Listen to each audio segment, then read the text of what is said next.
할렐루야. 반갑습니다, 성도 여러분. 오늘 또 하나님의 말씀을 묵상하기 위해 이 동영상을 통해 하나님 앞에 나오시는 성도 여러분들에게 하나님께서 만나주시는 복된 시간 되시기를 주님의 이름으로 축복합니다. 오늘 우리가 함께 묵상하는 하나님의 말씀은 빌립보서 1장 12절로 26절까지 말씀입니다. 오늘의 성경에서 바울은 사역자로서 자신의 가치를 알려줍니다. 12절부터 18절에서 바울은 먼저 자신이 복음을 전하다가 갇힌 현재 상태에 대해서 말합니다. 어떤 사회에서든지 누군가 감옥에 갇혔거나 재판에 계류된 상태를 명예롭게 생각할 수는 없을 것이고 더욱이 당사자가 그것을 기뻐할 수는 더더욱 없을 것입니다. 그러나 바울은 자신이 재판을 기다리느라 갇혀있는 상태가 도리어 복음 전파에 진전이 됐다고 평가하면서 그것조차도 기뻐할 수 있다고 말합니다. 바울은 자신이 어떻게 되든지 그리스도의 복음이 전파될 수 있다면 그것으로 자신은 기뻐하고 또한 기뻐하리라 이렇게 18절에서 말하지요. 바울의 이런 말은 그가 얼마나 복음 전파 중심으로 살았는지를 우리에게 보여줍니다. 바울의 최우선 가치는 복음 전파였던 것이죠. 바울은 자신이 갇힌 이후 두 가지 일이 일어났다고 말합니다. 첫째는 자신이 그리스도 때문에 갇혔다는 것이 시위대 안팎에서 모든 사람에게 알려졌다는 것이고, 둘째는 그것 때문에 형제, 즉 예수 믿는 사람들 중에 다수가 바울이 갇혔으니 오히려 겁없이 하나님의 말씀을 더욱 담대히 전하게 됐다고 말합니다. 바울은 먼저 자신이 갇힌 것이 어떤 범죄 때문이 아니라 예수 그리스도를 전파했기 때문이라는 것이 시위대 안팎에 알려졌다고 말합니다. 즉 자신이 갇힌 것이 오히려 시위대 안팎에서 그리스도 예수의 복음에 관한 관심을 불러일으켰다는 말입니다. 여기에서 시위대란 로마 총독이나 고위 장군의 관저를 가리킵니다. 즉 관저에서 일하는 군인들이나 관리들과 이 사람들을 통해서 주위의 사람들에게 바울이 갇힌 것이 예수님의 복음 때문이라는 소문이 퍼졌다는 것이지요. 그래서 사람들이 바울에게 와서 당신이 갇힌 그 예수의 복음이 무엇이요? 하고 궁금히 여기고 복음에 대해서 듣기를 원하는 사람들이 생겼다는 말입니다. 우리의 삶도 바울의 삶 같을 수 있으면 좋겠습니다. 우리에게 된 일들을 듣고 사람들이 그것 때문에 우리에게 와서 예수님의 복음에 대한 궁금증을 물어준다면 얼마나 좋겠습니까? 바울의 경우에는 복음을 전하다가 갇힌 것 때문이었지만 어디 그런 일만 복음의 접촉점이 되겠습니까? 우리에게 일어나는 모든 일이 복음의 접촉점이 될 수 있지 않겠습니까? 우리에게 일어나는 좋은 일들을 통해 하나님께 영광 돌리는 우리의 간증이나 고백이 사람들에게 하나님과 예수님에 대한 궁금증을 증폭시킬 수 있겠지요. 우리에게 불행한 일이나 고통스러운 일이 일어날 때 믿음으로 꿋꿋하게 잘 이겨나가는 모습이 우리의 믿음에 대한 궁금증을 불러일으킬 수 있지 않겠습니까? 관건은 우리의 삶이 내 안에 계신 삼위 하나님과 삼위 하나님에 대한 내 믿음을 드러내는가 아니겠습니까? 우리는 우리 안에서 일하고 계신 삼위 하나님의 역사를 즐겨 간증하고 고백하며 하나님께 찬양과 영광을 돌리는데 찬양과 영광을 돌리는데 인색하지 말아야 할 것입니다. 우리에게 그런 모습이 삶의 기본적인 모습이 될 때 우리도 모르는 사이에 우리는 복음의 자석이 되어서 사람들을 그리스도 예수께 끌어당길 수 있을 것입니다. 또 다른 일로는 바울이 갇혀서 복음을 전할 수 없는 상황이 됐더니 예수 믿는 사람들이 주님을 신뢰하면서 겁없이 하나님의 말씀을 더욱 담대하게 전하게 됐다고 합니다. 바울은 이 사람들이 두 가지 부류가 있다고 말합니다. 하나는 투기와 분쟁으로 복음을 전하는 사람들이고 다른 하나는 착한 뜻으로 복음을 전한다고 합니다.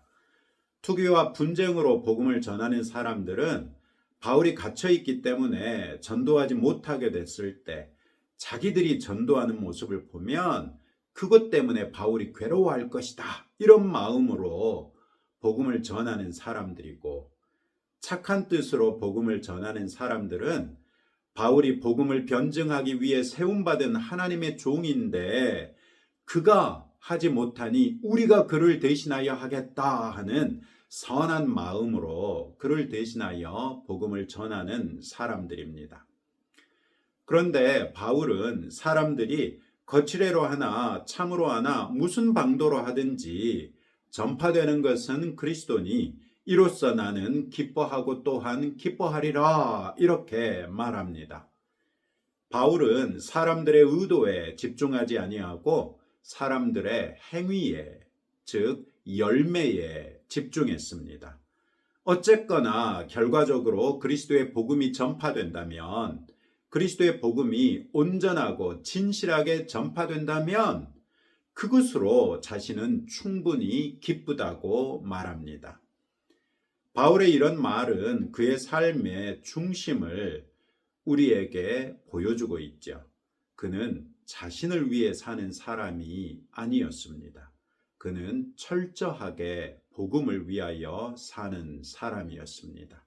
그렇기에 그에게 고통스러운 상황이어도 결과적으로 복음이 전파되는 것으로 인해 기뻐할 수 있었던 것이죠. 우리는 지나치게 사람을 의식하지 않습니까? 사람들이 나에 대한 평판이나 태도를 지나치게 의식하고 있지는 않습니까? 그래서 나 스스로에게 족쇄를 채우는 바람에 우리가 복음을 전하는데 주저하고 있지는 않습니까? 그런데 왜 그렇게 됐습니까? 우리가 그만큼 자기중심적이기 때문에 그런 것이죠.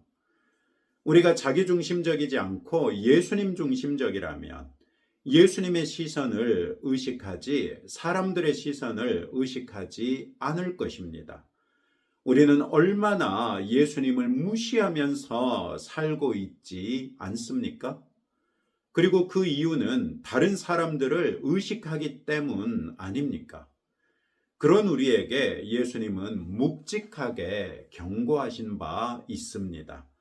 몸은 죽여도 영혼은 능히 죽이지 못하는 자들을 두려워하지 말고 오직 몸과 영혼을 능히 지옥에 멸하실 수 있는 이를 두려워하라. 마태복음 10장 28절 말씀입니다. 또 그때에 내가 그들에게 밝히 말하되 내가 너희를 도무지 알지 못하니 불법을 행하는 자들아 내게서 떠나가라 하리라. 마태복음 7장 23절의 말씀도 하셨죠. 이제는 사람들에게 외면당할지라도 예수님께는 인정받는 성도가 될 것인가? 아니면 사람들에게 인정받기 위하여 예수님께 외면당하는 위험을 무릅쓸 것인지 결단해야 하지 않겠습니까? 앞단락에서 예수님 중심적이요 복음 전파를 위해서는 무엇이라도 기뻐할 수 있다고 말한 바울은 이제 19절부터 26절에서 복음 전파와 교회의 유익을 위해서는 자신의 목숨도 전혀 아끼지 않는다고 말합니다.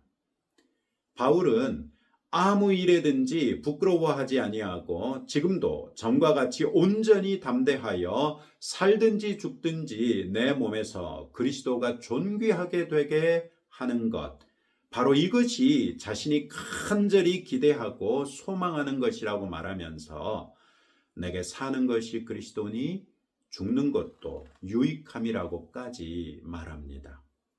그러면서 자신에게는 세상을 떠나 그리스도와 함께 있는 것이 훨씬 더 좋은 일이라고 고백합니다. 바울의 이런 심정은 너무나도 쉽게 공감되고 이해되지요. 그가 복음을 전하면서 당한 고난을 생각해 보면 죽을 뻔한 일들이 얼마나 많았으며 맘졸이는 일이 얼마나 많았던가. 그런 일이 앞으로는 또 없겠습니까?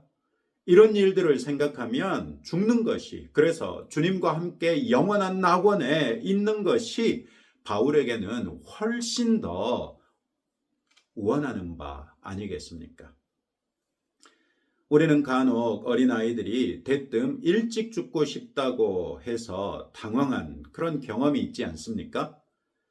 복음을 위해 고난은커녕 눈꽃만큼의 어려움도 경험해 본 적이 없는 순진한 어린아이가 하나님 나라가 얼마나 좋은지에 대해서 배운 다음에 하나님을 빨리 만나고 싶어서 죽어야만 천국에 가는지 알고 일찍 죽고 싶다고 하는 어린아이를 보면 당황스럽기도 하지만 다른 한편으로는 반성을 하게 되기도 하지요. 우리에게는 어린아이와 같이 하나님 나라를 순진하게 사모하는 그런 마음이 있습니까? 진실로 하나님 나라에 들어가는 것이 이 세상에서의 삶보다 귀하게 여기는 마음이 있습니까? 그러나 그것은 바울의 기대와 소망이었고 자신이 육신으로 살아 복음을 전파하고 말씀으로써 사람들을 세우는 일이 자신의 열매일진데 그는 육신으로 있으면서 복음과 교회를 위하여 헌신하겠다고 합니다. 이것은 다시 한번 바울의 삶이 자신을 위한 자기중심적 삶이 아니라 복음과 주님에게 초점 맞춘 사역자의 삶이었다는 것을 명확하게 증거해 줍니다. 그는 더 나아가 바로 이런 일 때문에 지금 갇힌 것에서 풀려나 성도들의 품으로 돌아가게 될 것까지도 확신하고 있었지요. 그리고 그 확신대로 바울은 1차 투옥에서는 풀려나지요. 이런 사실은 그리스도인이 하나님 나라 지향적인 삶을 살 때 그의 삶이 하나님의 뜻을 이루는 삶이 되고 그런 삶을 사는 그리스도인들을 하나님께서 보호하시고 인도하시며 그를 통하여 하나님의 뜻을 친히 이루시는 것을 보여줍니다. 바울의 경우 아직 바울을 통해 이루셔야 할 일들이 남아 있었기 때문에 바울을 수차례 죽을 뻔한 위기로부터도 구원해 주시면서 계속해서 그가 하나님 나라를 위해 일할 수 있게 해주셨다는 말입니다. 그리고 이런 일은 바울에게만 국한된 것이 아니라 우리에게도 동일하게 적용됩니다. 우리가 기도하는 사람이 될 때 우리의 기도가 필요한 일들을 성령님을 통해 우리에게 알려주셔서 더욱 기도하게 하시고 우리의 기도대로 일을 이루어 주심으로써 우리로 하나님의 일에 동참하게 하십니다. 우리가 하나님의 말씀대로 사는 사람이 될 때 우리에게 더욱 말씀의 진리를 깨닫게 하시고 말씀을 삶에 적용할 수 있도록 지혜를 더해 주셔서 우리의 삶이 경건하고 의로운 성도에 합당한 삶이 되게 하시죠. 그리고 그것을 통해 영광 받으시는 하나님이시죠. 우리가 물질에 정직한 사람이 될 때 하나님께서는 우리에게 물질의 복을 더하셔서 우리에게 주신 물질로서 하나님 나라의 필요를 채우게 하십니다. 우리가 입술 열어 복음을 전할 때 하나님께서 우리의 혀를 훈련시켜 복음을 효과적으로 전파할 수 있게 하셔서 많은 사람을 구원하십니다. 하나님께서 우리에게 주신 달란트를 그저 땅에 묻어버리면 그로써 우리는 악하고 게으른 종이 되어서 있는 것마저 빼앗기겠지만 많든 적든 받은 달란트를 적극적으로 사용하면 하나님께서는 반드시 그 달란트로부터 갑절의 결과를 만들어 내실 것입니다. 우리는 손해볼까 두려워서 땅에 묻어버리고 싶은 충동을 이기기 힘들겠지만 그런 때에 내가 가진 것이 하나님의 것이고 하나님께서 내게 맡기셨으니 내가 할 일은 최선의 충성일 뿐이다. 이 일을 이루시는 분은 하나님이시다. 이렇게 생각해 보십시오. 그런 사람에게는 정말 하나님께서 책임지십니다. 어떤 면에서 믿음이란 내가 못한다는 것을 인정하는 것이지요. 나 스스로를 구원할 수 없다는 것을 인정하는 것이고 나 스스로는 복음에 합당한 삶조차도 살 수 없다는 것을 인정하는 것이 믿음입니다. 나로서는 못하기 때문에 내 안에 계신 성령님께 나 자신을 온전히 맡기는 것이 믿음입니다. 그렇게 성령님께 우리 스스로를 온전히 맡기고 성령께서 인도하시는 것에 민감하게 순응하며 믿음으로 살아나갈 때 그것이 곧 믿음이고 그것이 곧 복음에 합당한 삶이지요. 그런 삶을 살아나가시지 않으시겠습니까? 오늘도 이런 말씀을 붙들고 다음과 같이 함께 기도하겠습니다.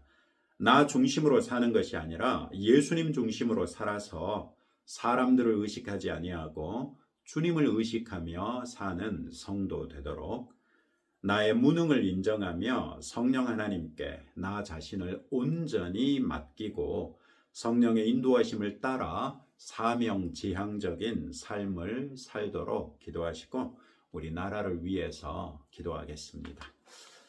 하나님 아버지 감사합니다. 오늘도 바울을 통하여 우리에게 귀한 가르침을 주셨습니다. 아버지의 말씀을 우리가 받았은즉 이제 말씀에 우리가 믿음으로 반응하기 원합니다. 나 중심으로 사는 것이 아니라 예수님 중심으로 살아서 사람들을 의식하지 아니하고 주님을 의식하며 사는 믿음의 사람이 되기를 원합니다. 나의 무능을 인정하게 하옵소서. 그래서 내 안에 계신 성령 하나님께 나 자신을 온전하게 맡겨 성령의 인도하심을 따라 하루하루를 살아나가되 성령이 내게 충동하시는 대로 사명을 완수하며 사는 성도 되게 하시고 헌신하는 저희의 삶을 주님이 책임지셔서 이 일을 이루게 하옵소서. 아버지 하나님, 우리나라를 위하여 아버지께 올려드리오매 우리 국민들이 대통령 후보들을 잘 관찰하게 하시고 그분들의 이야기를 귀담아 듣게 하시며 그분들이 표방하고 있는 바가 우리나라의 미래에 도움이 될 수 있는 사람을 이번 대선에서 선택할 수 있도록 지혜롭게 하옵소서.